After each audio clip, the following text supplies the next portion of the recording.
A man known as the captain led my father into a small room. I quickly followed behind my dad. The captain, who was smiling gently just moments ago, now looked stern. He stared at both of us, clearly displeased. His voice was deep and intimidating. "You folks don't belong in first class. It lowers the standard. Please leave. This is my final warning. Please prepare 3 seats in first class for us." My unyielding father's words made the captain's face turn pale as he called his company for confirmation. "We'll prepare your seats right away. I'm deeply sorry for the inconvenience." Turning to that voice, I saw the captain apologizing profusely. What's the true identity of my gentle, helpful father that was revealed during his retirement celebration? My name's Belle. While my friends are getting married one after another, I'm enjoying my life.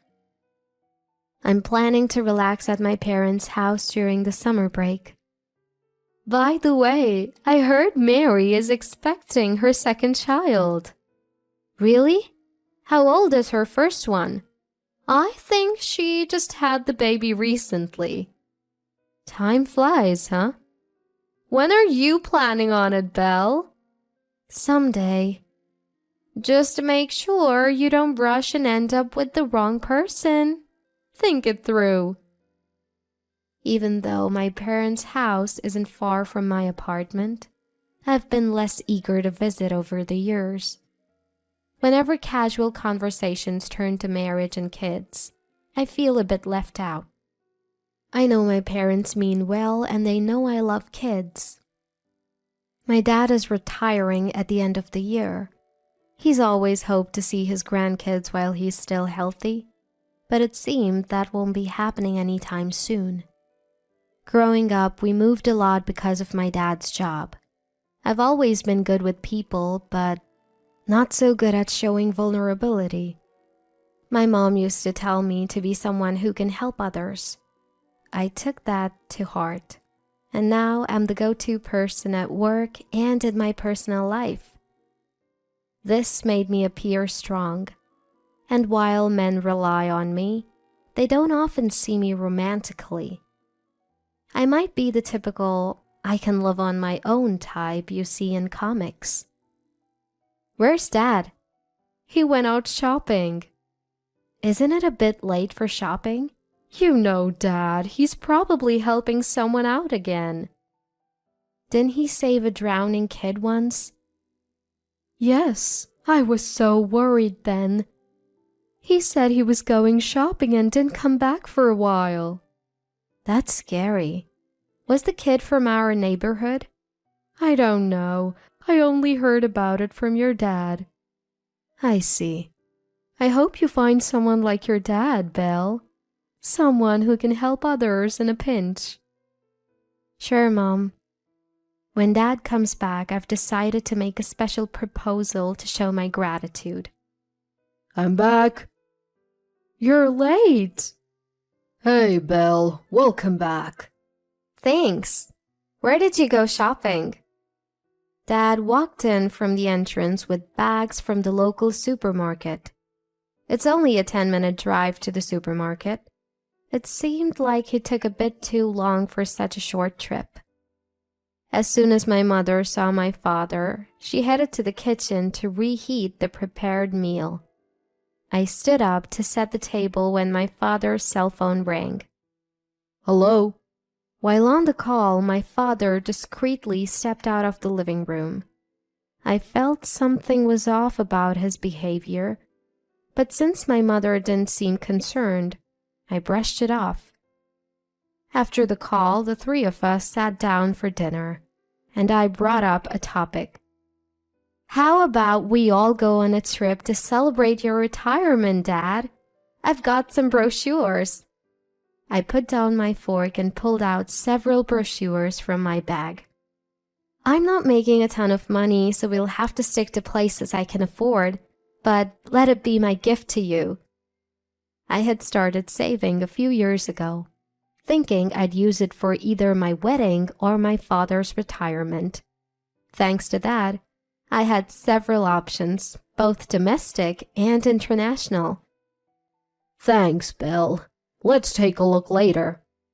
Ever since I started working, my respect and gratitude for my parents grew.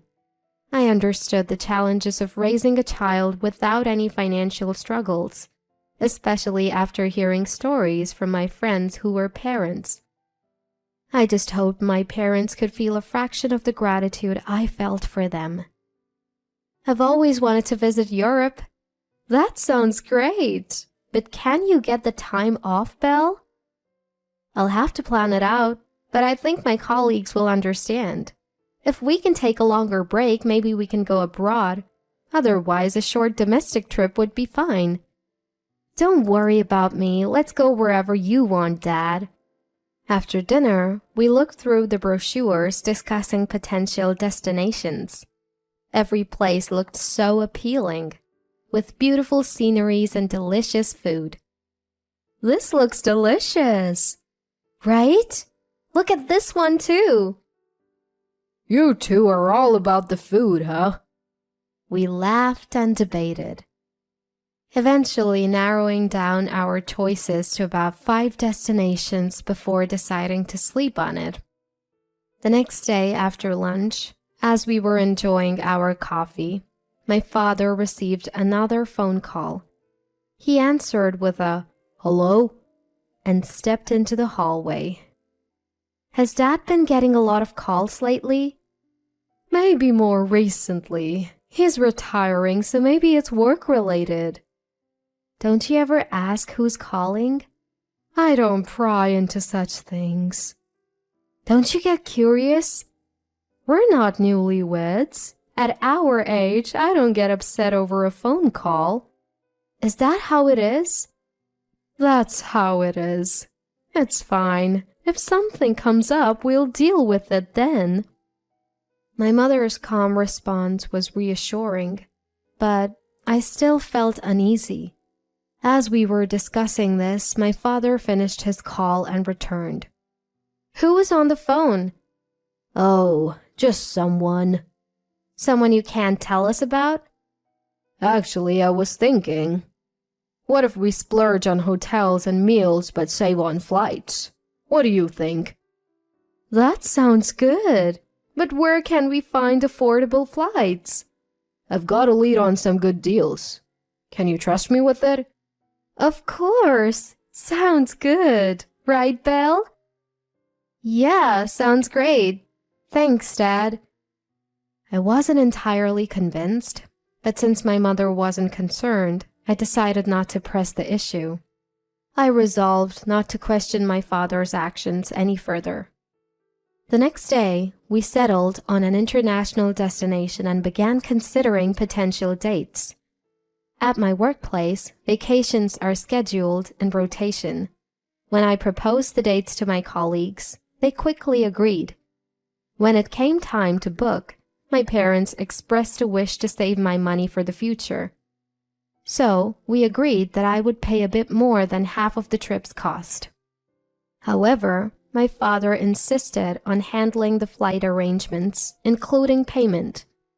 Time flew as we prepared our passports, packed our suitcases, and researched our destination. Finally, the day before our trip, I left work a bit early and returned to my parents' house. Oh, look at the time! Hearing this, my mother headed to the kitchen to prepare dinner. My father, seemingly following her lead, headed straight for the front door. Where are you off to, Dad? Just a quick errand. Will you be back by dinner? Yeah, I'll be quick. Be right back. Where did Dad go? I'm not sure. He didn't mention anything about going out today. What should we have for dinner? My mother began preparing dinner, and my unease about my father's behavior grew. However, he returned in about an hour. Where were you? Oh, just out. You've been acting strange lately. What's going on? I'll tell you later. Don't worry about it. My suspicions grew. But with our celebratory trip starting tomorrow, I didn't want to cause any tension. I decided to prioritize enjoying the trip. On the day of the trip, while my father exchanged our tickets, my mother and I headed to the baggage drop. I'll be right back. Need to use the restroom. Got it. We'll wait here. As I walked to the check-in counter, I spotted my father. He looked tense, seemingly in a disagreement with an airline employee. We made a reservation. I'm sorry, but we don't have any record of it. Just find us 3 seats. I'm truly sorry, but we don't have any available seats. That can't be right. There were seats available when I checked yesterday. I understand your frustration, but we don't have any seats. This is unacceptable. Please find a solution. My usually calm father was raising his voice. Suddenly, a tall, tanned man approached. He signaled to the staff and then addressed my father. Excuse me, sir. The captain. What seems to be the problem? We made a reservation, but they are saying it's not in the system. Plus, they're claiming there are no available seats. I even received a confirmation call about the reservation. I understand. Could you please come with me? The man referred to as the captain gestured to a door on the wall. I quickly followed my father. Once inside the small room, the captain's previously friendly demeanor changed. He looked at my father and me with a displeased expression. His voice was deep and intimidating. You made a reservation to first class, correct? Yes, that's right. So if there were available seats in first class, there should have been at least 3 available, right? Do you even know what first class means? It's not for people dressed like you. Don't you get it? Is this how your airline trains its staff?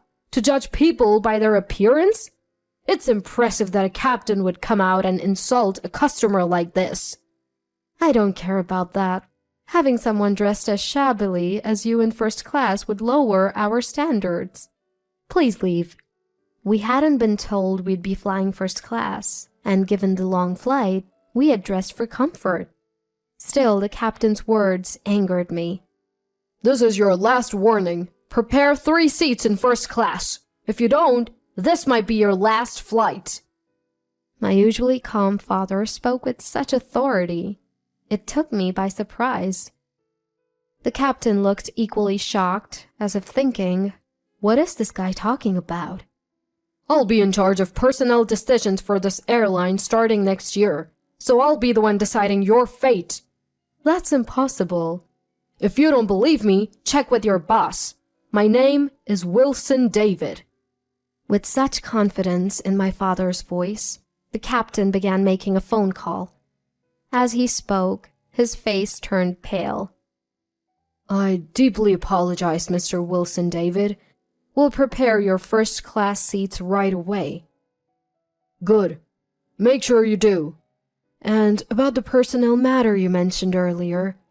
Come on, Belle. Let's go. I'm truly sorry. As my father walked back to me, the captain called out to him with a loud voice. When my father turned around, the captain was deeply apologizing. I assure you this isn't our usual behavior. Usually different, huh? Seems like you've been hiding your true nature. Anyway, thanks for arranging the seats. With that, my father patted my shoulder and headed to the boarding gate. While waiting for the plane, my father explained everything. Years ago, he had saved a child from drowning in a river.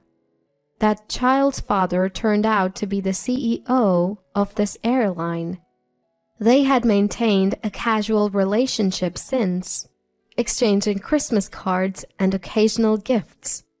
One day, the CEO called my father. He had been diagnosed with a terminal illness. His son was already working, but he wanted someone trustworthy by his side. That's when he thought of my father. My father, who had once rushed to save a stranger's child, had some knowledge of the aviation industry, which made him a suitable choice. After some contemplation, my father accepted the offer. His recent phone calls and outings were to discuss the transition with the CEO and his son.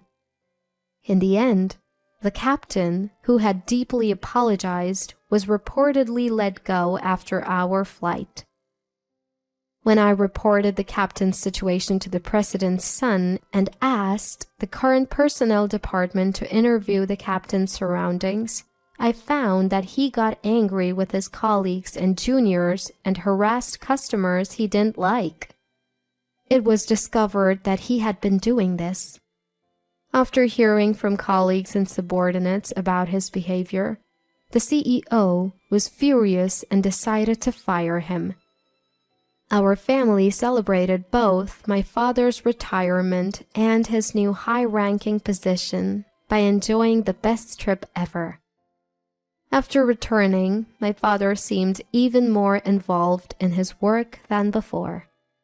Hearing about it from my mother, I realized that the role of HR might be very fulfilling for my father, who loves helping others. Witnessing the connections my father made by prioritizing others over himself, I decided to live my life in a similar manner.